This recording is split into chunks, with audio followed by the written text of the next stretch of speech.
Grimm's Fairy Tales, The Pink. There was once upon a time a queen to whom God had given no children. Every morning she went into the garden and prayed to God in heaven to bestow on her a son or a daughter. Then an angel from heaven came to her and said, "Be at rest, you shall have a son with the power of wishing, so that whatsoever in the world he wishes for, that shall he have." Then she went to the king and told him the joyful tidings, and when the time was come, she gave birth to a son, and the king was filled with gladness. Every morning she went with the child to the garden where the wild beasts were kept, and washed herself there in a clear stream. It happened once, when the child was a little older, that it was lying in her arms, and she fell asleep. Then came the old cook, who knew that the child had the power of wishing, and stole it away, and he took a hen and cut it in pieces, and dropped some of its blood on the queen's apron and on her dress. Then he carried the child away to a secret place where a nurse was obliged to suckle it, and he ran to the king and accused the queen of having allowed her child to be taken from her by the wild beasts. When the king saw the blood on her apron, he believed this, fell into such a passion that he ordered a high tower to be built, in which neither sun nor moon would be seen, and had his wife put into it and walled up. Here she was to stay for 7 years without meat or drink, and die of hunger. But God sent 2 angels from heaven in the shape of white doves, which flew to her twice a day and carried her food until the 7 years were over. The cook, however, thought to himself, "If the child has the power of wishing, and I am here, he might very easily get me into trouble." So he left the palace and went to the boy, who was already big enough to speak, and said to him, "Wish for a beautiful palace for yourself with a garden, and all else that pertains to it." Scarcely were the words out of the boy's mouth, when everything was there that he had wished for. After a while, the cook said to him, "It is not well for you to be so alone. Wish for a pretty girl as a companion." Then the king's son wished for one, and she immediately stood before him, and was more beautiful than any painter could have painted her. The 2 played together and loved each other with all their hearts, and the old cook went out hunting like a nobleman. The thought occurred to him, however, that the king's son might some day wish to be with his father, and thus bring him into great peril.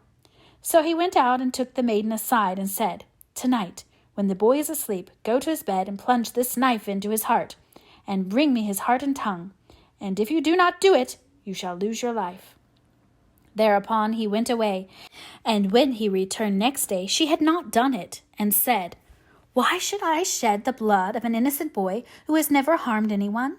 The cook once more said, "If you do not do it, it shall cost you your own life."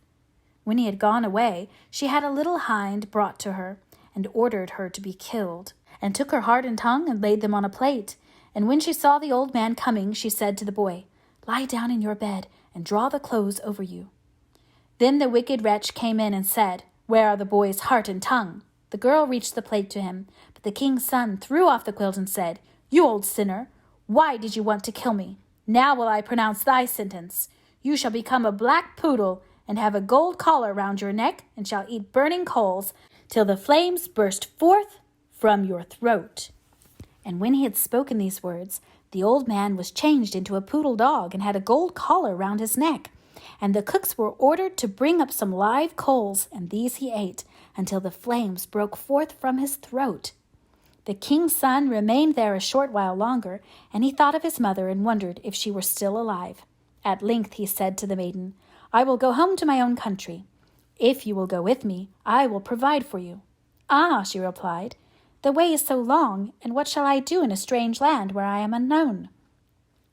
As she did not seem quite willing, and as they could not be parted from each other, he wished that she might be changed into a beautiful pink, and took her with him. Then he went away to his own country, and the poodle had to run after him.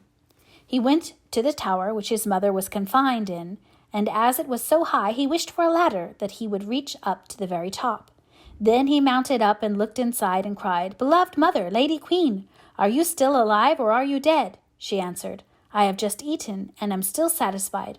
For she thought the angels were there. Said he, "I am your dear son, whom the wild beasts were said to have torn from your arms, but I am alive still, and will soon set you free." Then he descended again and went to his father, and caused himself to be announced as a strange huntsman, and asked if he could offer him service. The king said yes, and if he was skillful and could get game for him, he should come to him. But that deer had never taken up their quarters in any part of the district or country. Then the huntsman promised to procure as much game for him as he could possibly use at the royal table. So he summoned all the huntsmen together and bade them go out into the forest with him. And he went with them and made them form a great circle, open at one end where he stationed himself, and began to wish. 200 deer and more came running inside the circle at once, and the huntsman shot them. Then they were all placed on 60 country carts and driven home to the king, and for once he was able to deck his table with game, after having had none at all for years. Now the king felt great joy at this, and commanded that his entire household should eat with him next day, and made a great feast. When they were all assembled together, he said to the huntsman, "As you are so clever, you shall sit by me," he replied. "Lord King, your majesty must excuse me. I am a poor huntsman." But the king insisted on it and said, "You shall sit by me," until he did it.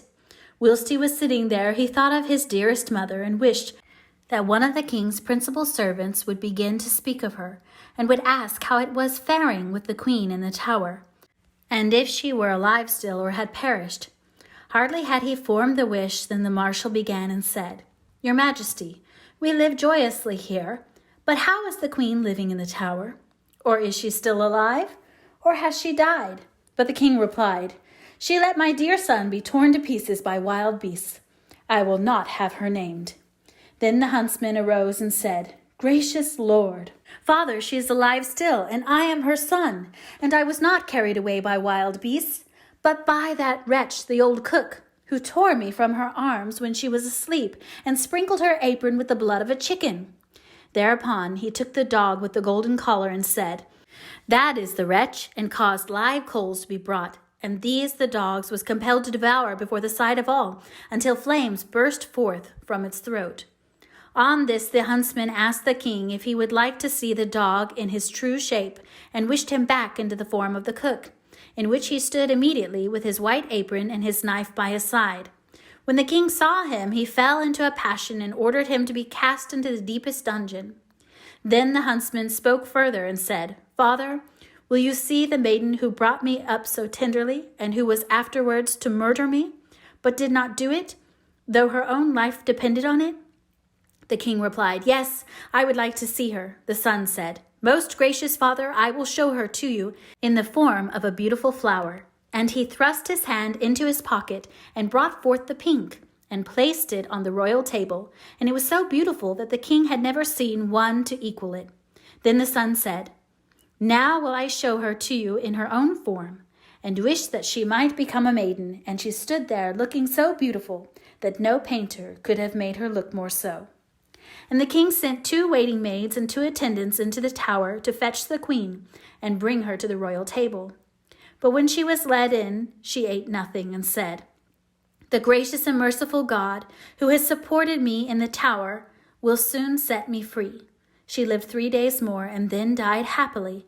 And when she was buried, the 2 white doves, which had brought her food to the tower and were angels of heaven, followed her body and seated themselves on her grave. The aged king ordered the cook to be torn into 4 pieces, but grief consumed the king's own heart, and he soon died. His son married the beautiful maiden, whom he had brought with him as a flower in his pocket, and whether they are still alive or not is known to God.